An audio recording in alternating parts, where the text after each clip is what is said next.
Want some coffee? Yes.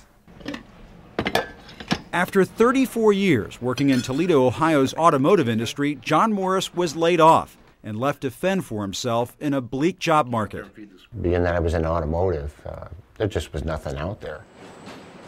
But to his surprise, his skills on the assembly line actually came in handy, landing him a job as a safety engineer at Sunlight, a startup company that makes solar energy panels. I'm a green collar worker now.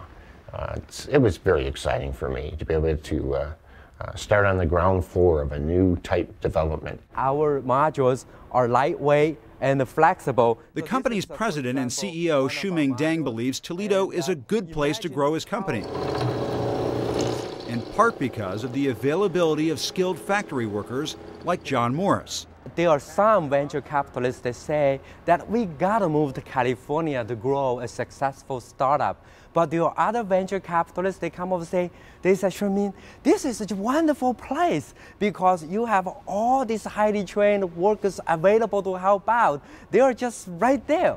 Before Sunlight, Toledo was already home to First Solar, the nation's largest solar panel maker. But it's not just Toledo. Green-collar jobs are sprouting up across the country.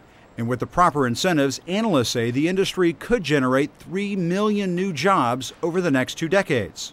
It could leak overseas unless the United States, I think particularly at the federal level, is really aggressive about providing federal supports. George Sturzinger with the Renewable Energy Policy Project fears the U.S. could miss out on this emerging market. One of the things that people have to realize is that it is a potential. It's only a potential. Toledo's mayor, Carty Finkbeiner, has seen the potential. He singles out solar energy as one of the lone bright spots in Ohio, a state that's lost close to a quarter of its manufacturing jobs in the last decade. We regained some of the lost quality of life, some of the lost jobs, the economic vigor.